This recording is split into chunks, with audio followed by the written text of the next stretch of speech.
most extraordinary story I have ever heard. Chaya, unbelievable. It is. That you made contact with Dina's son after all these years. You persevered. You didn't give up your search, and so on.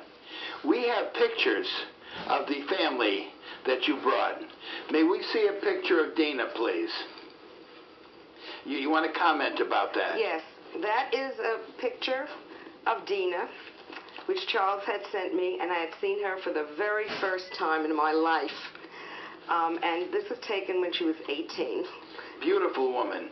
Yep, and unfortunately, as I said, she passed away before I had a chance to meet her, but the joy of meeting her son is just a beautiful experience. Our second picture shows Charles, her son. May we see that? Also a very handsome young man. Yes. How old is Charles? He's about 50. About 50? Yes. Doesn't look it. Yeah, and he's married and has children? No, he's married, but they do not have any children. They don't have children. Yeah. And then I believe you have a picture of your grandmother, who was Dina's grandmother. Yes. Your Aunt Meri. Yes. May we see? Oh no, excuse me. My Dina's mother was my Aunt Meri. Dina's mother was Meri. And Mari's mother is my grandmother. Okay. And that would be Dina's grandmother, too. And what picture are we going to see? We're going to see a picture of, her name was Fagel Wasserman. Okay. Her last name. That's your grandmother. Taken in Berlin. And Dina's grandmother. Yes. May we see the next picture, please? Oh, yeah. Well, when was that taken? Do you have any idea? I think that probably was taken sometime in the mid-1930s. Okay. Or early 30s. And when was she born? She was born in 1873. 1873. Yes. And she died? She perished in 1942 or 43 at the Troniki concentration camp. Oh, how sad. And so she was, sad. imagine she was an elderly person. Yes. Being taken to the camp. Oh. And I just want to say that it was, my mother managed to leave with my father in 1939, and my mother told me the story, and I think my grandmother was about 67 at the time, 68. And she waved goodbye. My mother was on the train with my father. They were going to go to the boat. And she ran after the train, and she said, "When will I ever see you again?" Oh, how sad. They never did, so. Now, were you born in Germany? No, I was born in Brooklyn. In Brooklyn? Yes. Okay. Unbelievable. Oh, that is something that is unbelievable, which you're sharing with our viewing audience. And what a story. Well, speaking of miracles, Chaya is writing a book called Walking with Angels, a Jewish perspective on angels, including her and her family's angel encounters and rescues. It's a 3-part series of her parents' angelic interventions and rescue during the Holocaust. It was published by the Jewish Press in New York and can be accessed on jewishpress.com or by Googling Chaya Blitzer. And she can be contacted by email. Chaya, tell the viewing audience your email, please. tovalightning@aol.com. Repeat that, please. It's tovalightning@aol.com. So please feel free to contact Chaya to learn more about her family and her book. And also, if you have questions about finding Dina, I still think it's unbelievable. Well, may I add? Sure, please. I don't know. I have a poem that I wrote about my grandmother. Oh, if you we have have some time. poetry? Yes. All right, please share some of your poems. Okay. I wrote this poem after I had visited Berlin and also after I had visited Israel. and this is in honor of my grandmother. It's called Seedlings. Grandmother, you never saw Israel, devoured by the flames ravaging our family. There isn't even a marker nor a grave for where you rest.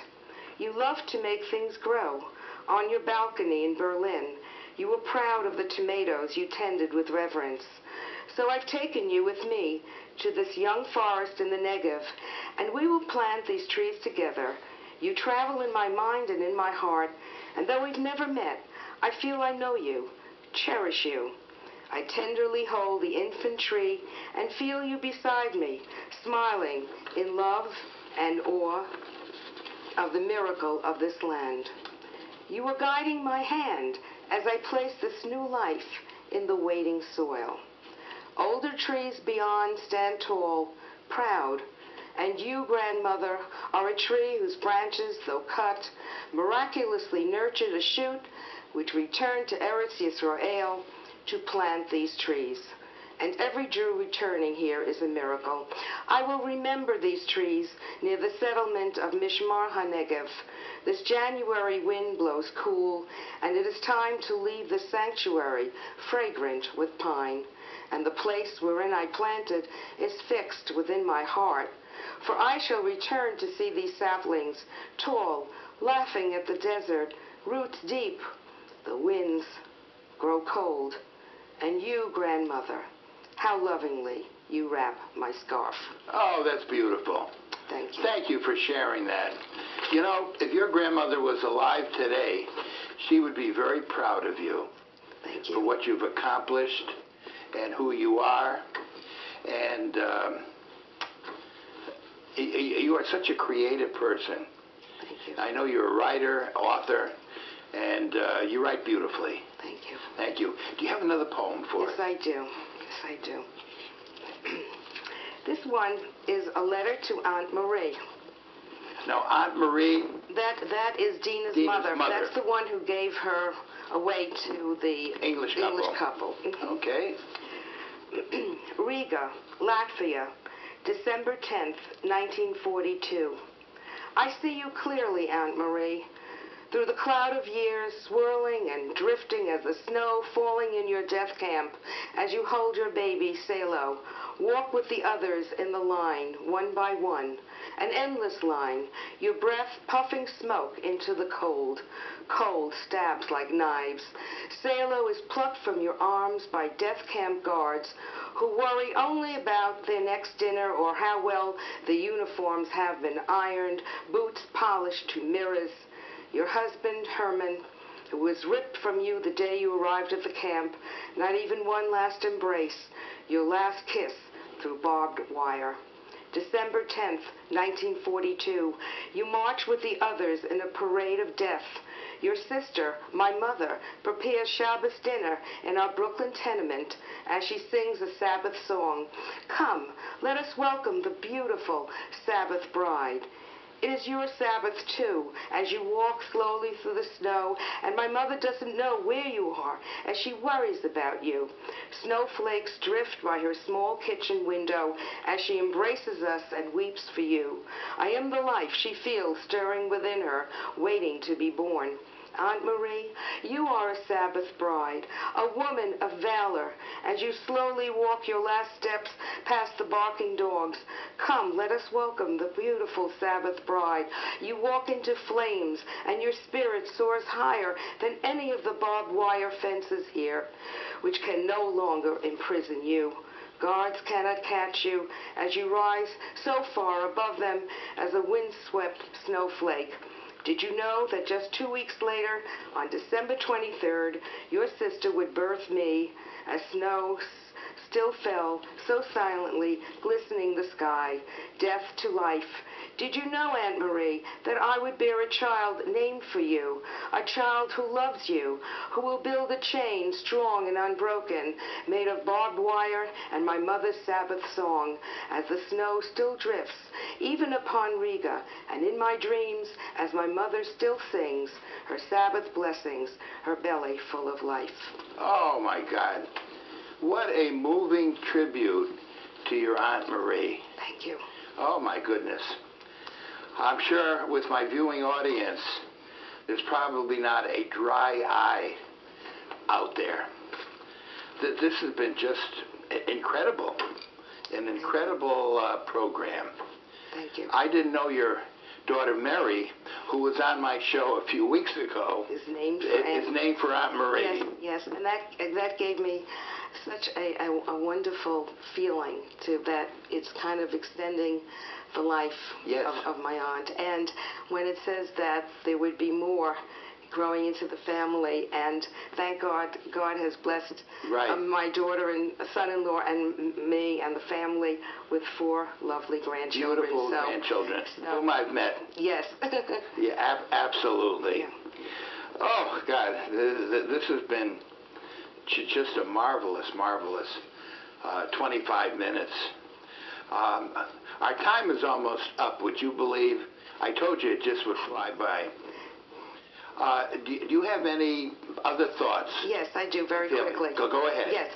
I would say that the original people who are Holocaust survivors are dwindling rapidly every day. They're dying out, unfortunately. Now I'm a child of Holocaust survivors, and I feel it's my duty and other children of Holocaust survivors to find as much information as you can about your family, about those who've perished, and transmit them to your children and your grandchildren, and if you can, write them down, because the world needs to know. And do research and just always continue sustaining this memory. You know, that is so important. And I know the Fortunoff Archives at Yale, they are recording testimony from Holocaust survivors. Steven Spielberg, that's another project he has. Yes. And I think he's done maybe 100,000 survivors from all over the world. And it's been documented. And I believe he's made copies that have gone into archives in Jerusalem, New York, maybe Vienna, Berlin, other places around the world, so that people can't say years from now that it never happened. Absolutely. And it's so important to keep it alive. And as a lesson of genocide, that it should never happen to any group of people.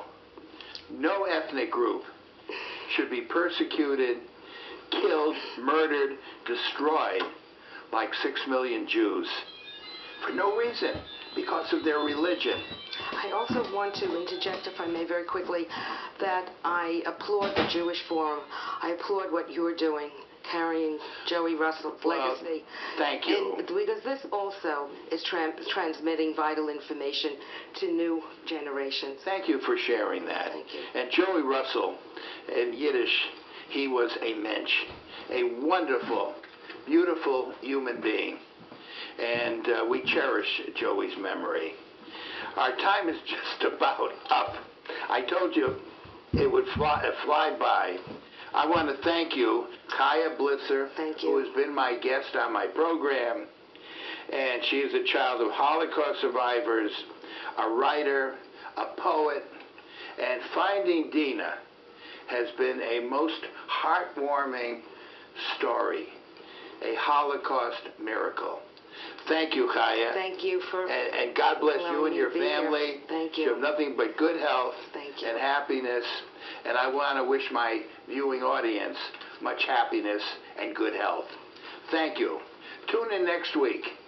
I'll have another guest for you. Thank you.